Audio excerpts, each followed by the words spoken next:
a brief introduction of the topic that we will discuss.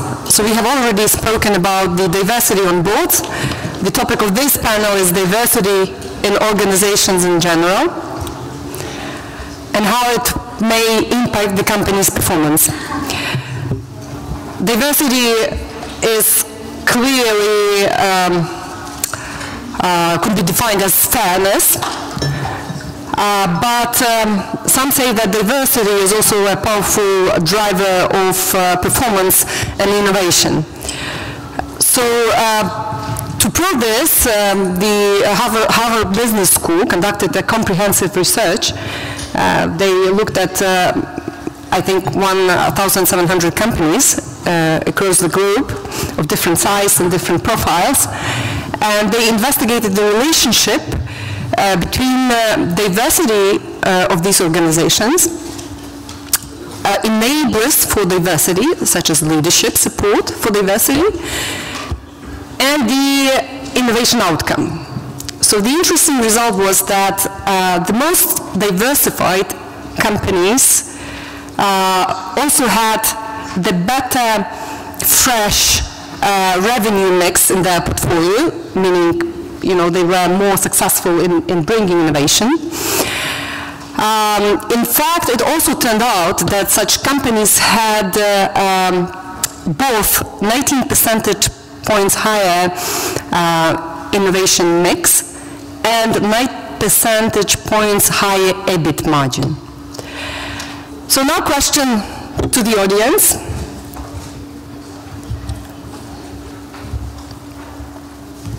What do you believe contributes most to the company's success? A, strong leadership. B, teamwork.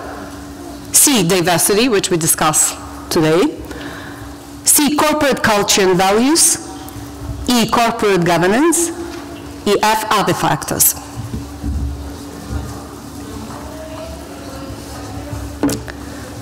Let's do voting.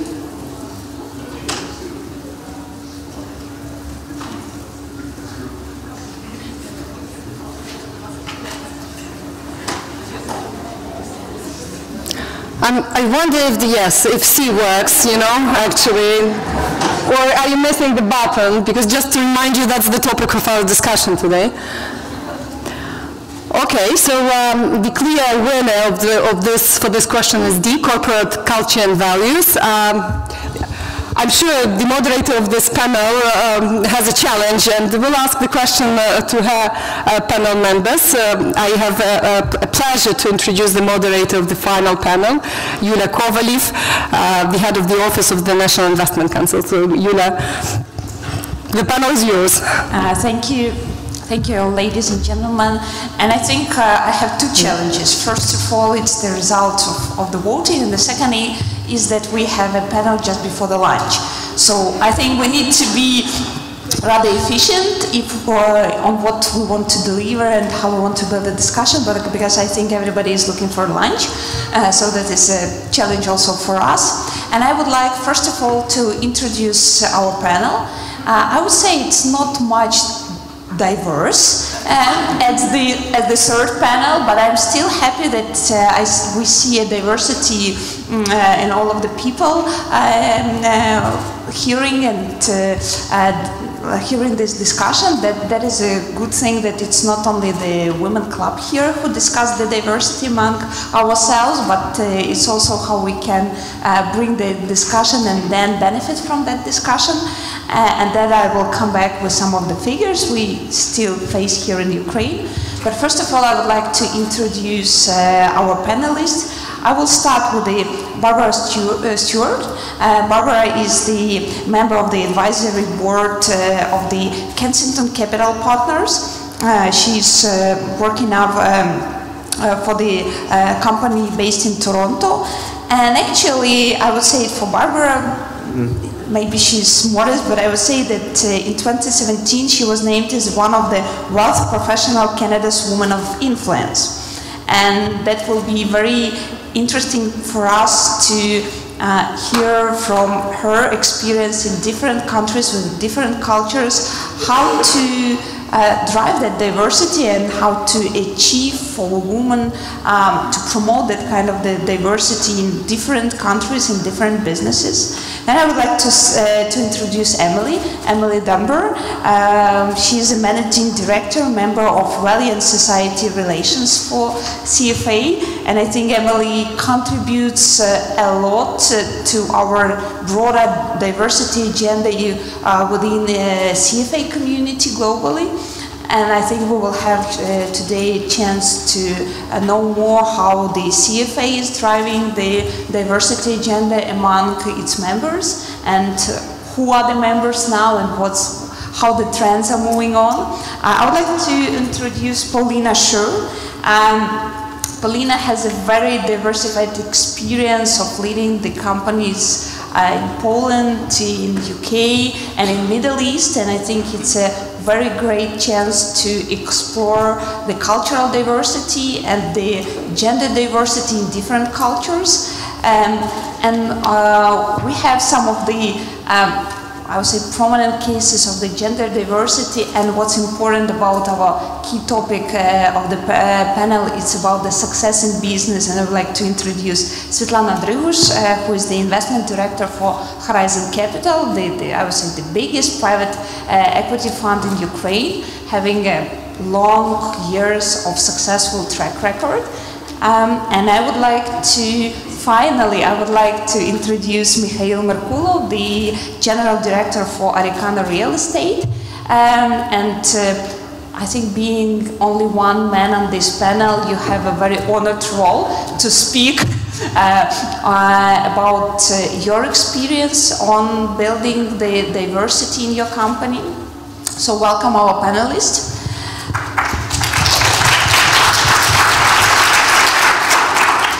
And if we are coming back to the core of our panel, it's about positioning business for success.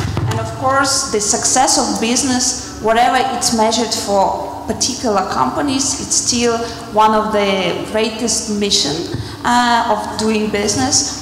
And if we look on Ukraine and globally, just before this panel, I was looking for some of the researches on the diversity. And I found the recent research from McKinsey Global Institute on the diversity, and more focused even on diversity in Europe. And it turned out that the companies with that highest diversity rate have a 68% higher EBITDA in average than the companies who are not much diversified. And 62% they are high in their valuations. So when it comes to the figures, we see that diversity matters a lot for the business.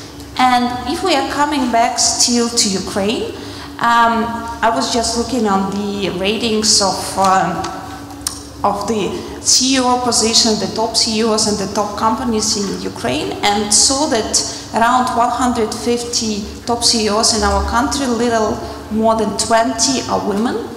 And so what I understand, it means we have a big opportunity for the business while promoting diversity to increase their performance, to increase their values. And I think today in our panel with our decent panelists, we will talk a lot on how the diversity can influence the business, how the diversity can bring the higher value to the company, how diversity can drive their results. And maybe I will now ask the question to Barbara. Why do you think the diversity is important to achieving the goals and the missions for the company? And particularly what skills women can bring to that success, and what their skills from your perspective and from your experience really matters and influences for the figures which, for example, like McKinsey showing us, and they are really great. Thank you, and happy to be here. It's such an honor. My first time in Kiev. It's so beautiful. I would like to spend more time, but got to go tomorrow. Anyway, I think the best way for me to answer that question is to tell you a little story. I travel all over the place to do my research, which is about women and finance, and I interview both men and women leaders all around the world. And this story should tell you just about everything you need to know. In 2015, I went to Stockholm and I interviewed the CEO of the largest internet bank in Stockholm. His name was Håkan Nyberg. He's not there anymore. We sat down and he said, let me tell you what's going on in my company about diversity. He had sent out, when he started as CEO, a beautiful glossy brochure on the weekend to all of their very high net worth private banking clients. And on the cover of this glossy brochure were 9 good-looking men between the ages of 35 and 45, all wearing really nice dark suits. Sent out the brochure, thought nothing about it, looked great. On the weekend, he got an email from one of their top clients. The subject heading was, "What were you thinking?" And this woman, 64-year-old top client, said, I don't want to get a glossy brochure with 9 guys that are 35. Like, I don't know what you're talking about. This isn't, I'm not listening to you. And that conversation over email and subsequently on the phone changed the entire company. And I think this is an amazing example, and I'm seeing more of this everywhere. So Håkan decided on a dime, okay, this makes no sense. This is my #1 target client, this financially confident decision maker. She's got the money. She's controlling the money. Why are we sending her this? So he hired actually McKinsey. It's funny that you bring that up. And they did a 2-year study, and within 2 years, sorry, well, the study wasn't 2 years, they embarked on a strategy for 2 years for gender equality, and now Nordnet has 50-50 gender equality. Incredibly successful story out of the Nordics. So I think one of the biggest things I can say is definitely worldwide I see that the woman is the target customer. And if for no other reason, and we know there are many other reasons, that's a pretty good business reason for diversity. So some of the skills that I've seen that, because what I do is I study women's communication skills and women's behavior to see why they're different and why we need to pay attention to them. And the highlights of my research, just 4 points, big ones, and I'll be speaking this afternoon if anyone wants the deep dive on this. I've found that women prefer to learn about investing and just about anything through sharing stories. They want to share pivotal moments that they've had in their lives. They're amazing on social media. The stats on Facebook use and even Instagram are much higher for women, 86% versus 75% for men. This stuff matters because if you have a message to share, you can basically use women as your marketing department. We're that amazing if you want to share something. We're great connectors, and even if it's getting people to an event like this, I've spoken at events, again in the Nordics, where just using Facebook as an invitation, no cost invitation, we've had 3,000 people show up. We just have like a glass of champagne, and we want to talk about women, finance, whatever. We're amazing connectors, and we know that. So I think those are the main skill sets that I see that obviously are incredibly useful to any business. And again, I could go on, but I'll let other people talk. Emily, with your role at CFA, you are looking for different cultures and you are working with different communities, and you have a great access for a great community of people, which I hope is diversified. So what have you learned while your journey with the CFA? How diversity is changing? What are the trends, and how do you see that the diversity agenda is driving in the different countries, and what is bringing on? Thank you. Excuse me. So yes, I've been with CFA Institute for 11 years now, and I work in London, and as you're probably all aware, CFA Institute started off as an American organization. When I arrived 11 years ago, it was still very US-centric. And I was one of the first people in our London office serving the Europe, Middle East and Africa region. Obviously we've changed a lot since then. We had to become a more diverse organisation because of our client base. We were building a candidate pool and members across many, many countries in the world, and we needed to better understand our clients through having a better and more diverse workforce. I probably run or lead one of the most diverse teams within the organisation, both in terms of in gender, experience, background, age, and of course ethnicity, nationality, etc. But I think one of the important things about diversity, and this came out very clearly from a series of roundtables that we held recently with investment management companies in the US, but many of them were global companies, and we talked to them about how diversity and inclusion is working within their own organizations, why and how they're applying it. And one of the things that came out really clearly is that diversity in and of itself is not enough. You have to create the right culture in order to benefit from that diversity.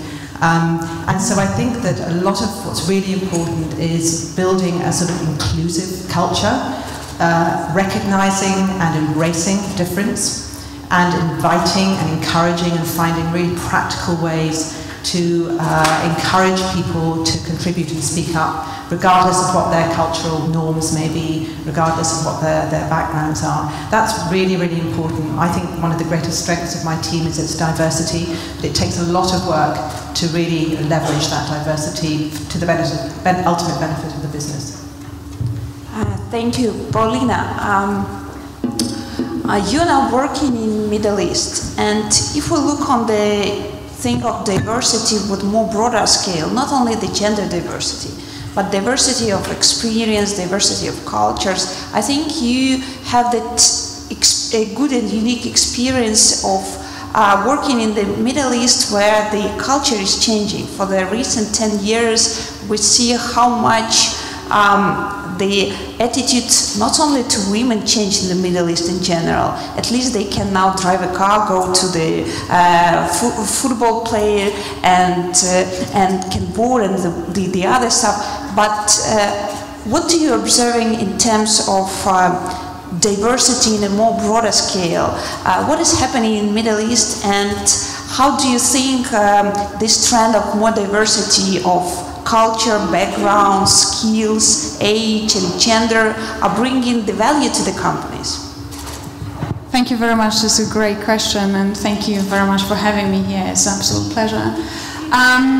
Diversity doesn't mean that it's just an idea. It has to be very inclusive and has to be very embraced. So let's say if I'm a manager and I say I would like to have a diversified team. It doesn't mean that I'm just going around and I just want to have an idea. Everyone has to buy into this project, and everyone has to understand why it's there. So, like Emily has said, it requires a lot of work.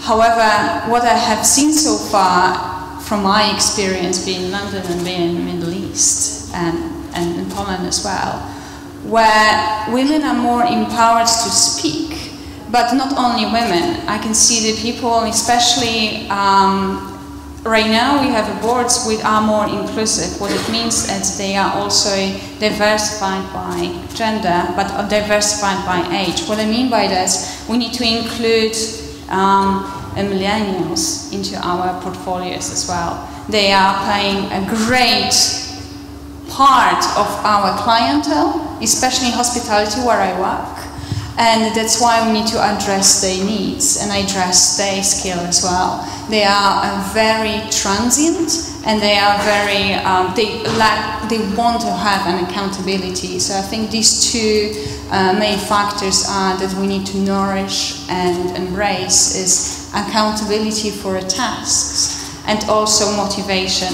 What it also means is we like normally to state that, oh, I would like to not have someone quite young in my team, maybe because they don't have a skill. It's not that they don't have a skill, they have a potential. And we need to address the potential of each individual to be able to bring the culture that we want to embrace and goals of the company, not tasks, but goals. Thank you, Svitlana. you're working a long time in Ukraine with the different assets, selling, buying them, turning them around, and from your perspective and from your experience, how diversity influence on the success of the companies? And the second, I think, more precise question was some of your recent deals in IT sector, which is still a man's business in Ukraine. And for those who don't know, IT is now the second largest market for Ukrainian export of services. It's a big driving for the economy. In our country, it's a big driving of innovation of our company, but still it's a man business. So how do you driving in Horizon the diversity in all of your asset portfolio, but especially in the IT business? Thank you. And I am doing this. I hope I can address the question with not too many details, but thank you very much for having me here, and I'm happy to share some of the stories. I've been in the fund for close to 10 years, and I've seen very different situations, and I can tell you that even in that period of time, the fund has changed in terms of how we look at the businesses and what we're looking in terms of successful businesses. First, we'll lead by example. We are the organization which has always been led by a woman, and I think it sets a good example for the portfolio companies that a woman can run an organization and it can be successful. So I think it's a good starting point. Second, I would say that we never talk about quotas, and we never talk about having certain number of representatives from age group or like gender group on the board, on the management board. But we are looking for diversity, and it starts really from the selection process. When we look at the pool of candidates, we try to have a diverse pool, and then we filter it by the skills and by the expertise and by the type of a person that we need to appoint to address the objectives of the position. And I think that's something that a board member of Privat also mentioned, that we start with a large pool, but then we end up with the skills, and that helps build the business, because at the end of the day you do need skills as well as diversity. And having too many opinions sometimes doesn't really help.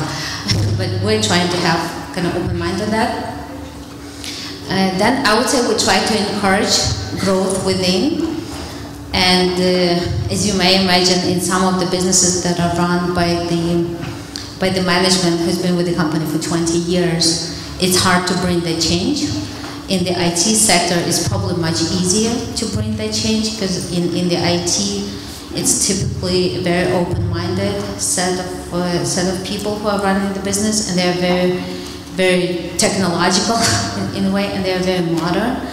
And then you have the management who's been running the business for 20 plus years, and they are less open sometimes, or like more resistant to having a change and giving opportunity to people that they do not think are very typical for that kind of job. So we're trying to grow people from within, and we do it in like pilot project, like, okay, let's give them an example, like one project to lead, and let's see what happens. And if that person, and especially if it's a lady, it's great. If it's just a young generation that we try to bring up, if they manage to deliver, let's move them up on the hierarchy. So we do that, like growing within, and then I would say that we're trying to encourage growth within and just work with the shareholders. I mean, we're privileged to work with the shareholders, right? So we're not the operational managing group. We're trying to work from the board level and down, and we talk to the other shareholders, and we try to convince of the benefits of having a diverse team and having different opinions, because at the end of the day, it all filters to sound decisions that are well thought, and then you have the team to implement.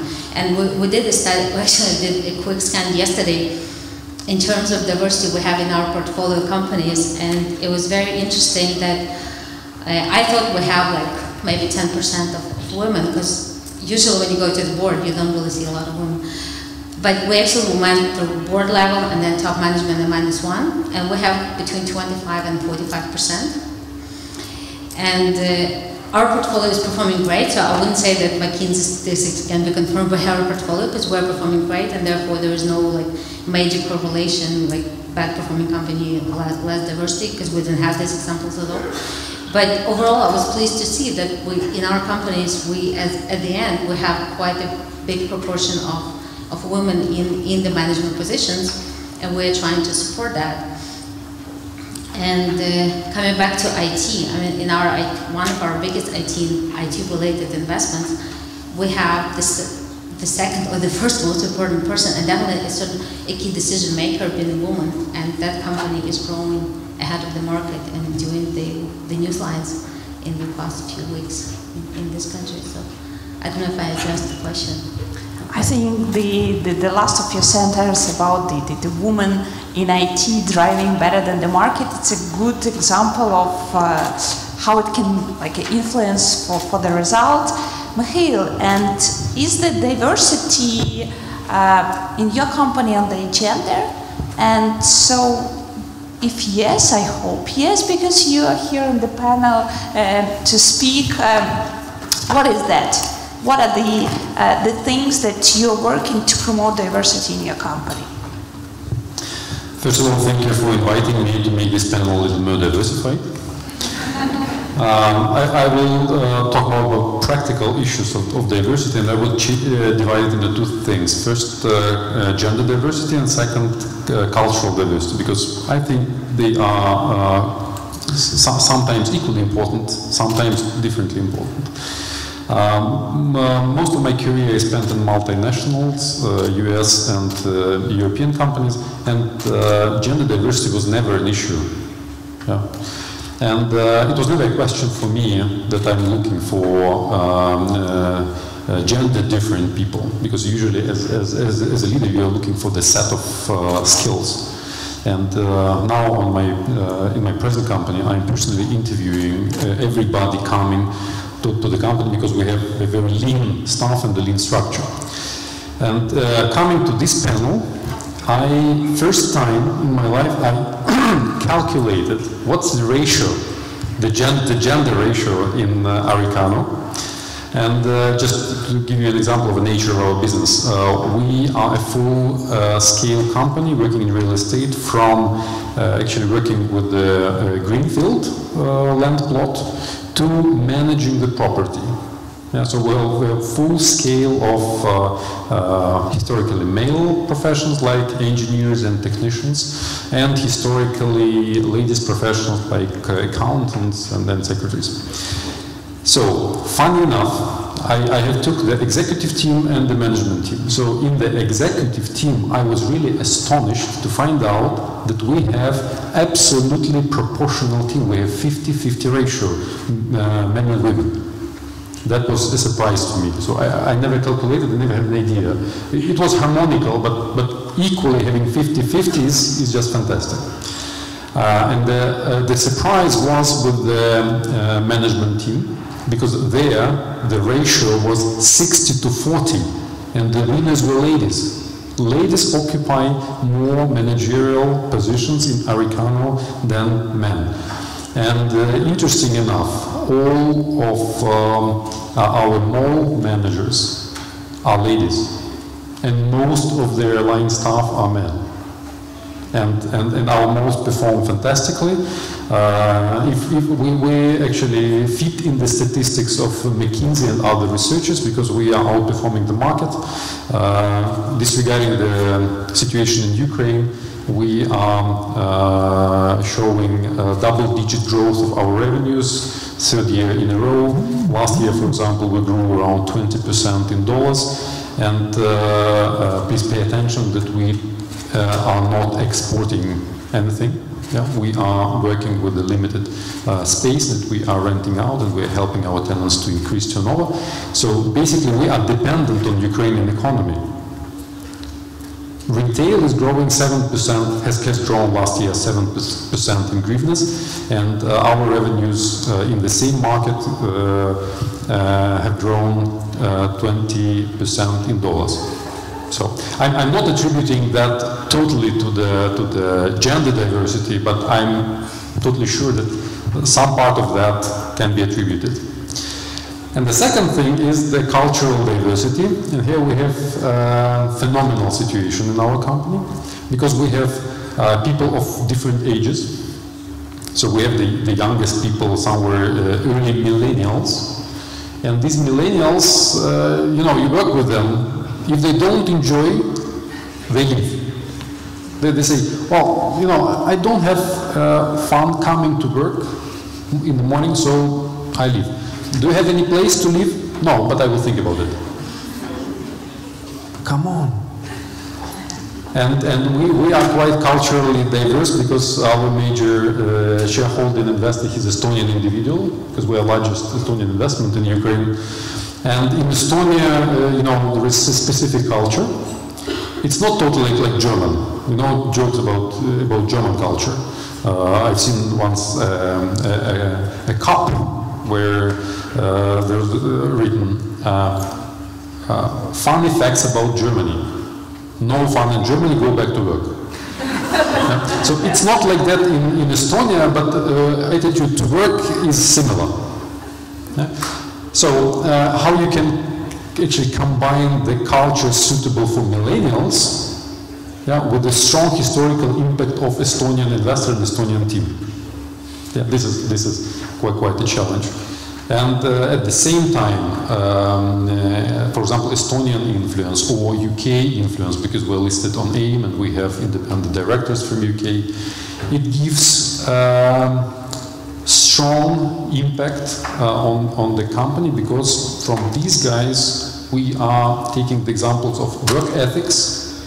Because if you work with UK professionals, then the work ethics is something that you're breathing. Working with the Estonian guys, you understand what means the quality, what means the efficiency. And I can give you the example. We are the most efficient mall operator in Ukraine, because one mall that we have is operated by only 5 people, because the closest competitor has 15. Yeah, we have 5. But we are far behind Estonians, because in Estonia, one mall is managed by 3 people. Yeah, so this is our goal, and these are some issues that we can you know, take from them. And the eldest person in our team is one of our independent directors. He is a Cypriot, and you can understand how far the Estonian culture and Cyprus culture is. But he is 85 years old. There is a huge gap between even understanding what's happening in the world. If you are 85 and if you are 25 right now. So people even talk absolutely different language. But what is important that from the 85-year-old person, you can get something which is extremely important nowadays to manage this diversity. And what you hear from them is, guys, one of the biggest values that I brought through all my life is respect. And talking to him, you start to understand that diversity is a huge challenge. Because you have gender, you have racial, you have age, you have cultural diversity. And if you want to blend them so that it works efficiently, the most important value that you should implement in the organization is respect.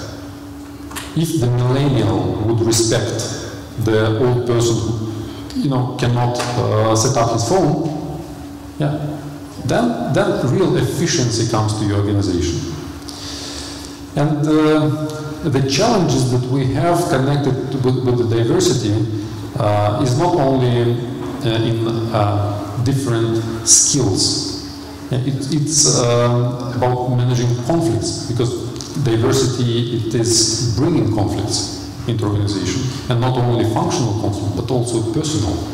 So respect helps avoid personal conflicts and make outcomes of functional conflicts to benefit the organization and grow the revenues and grow the results.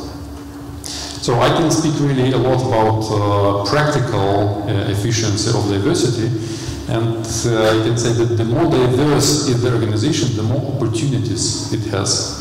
And opportunities are in different angles at which we see the problem, how we tackle the problems, how we approach the problems.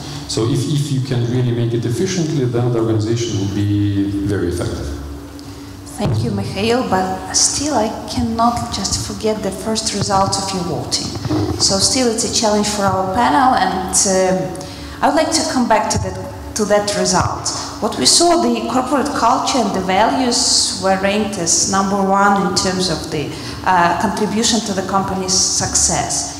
But do you think these corporate culture and values in the modern world, and what Mikhail, by example of this company, showed us, need also to integrate diversity and the things which are related to diversity into the culture and into the values of the company?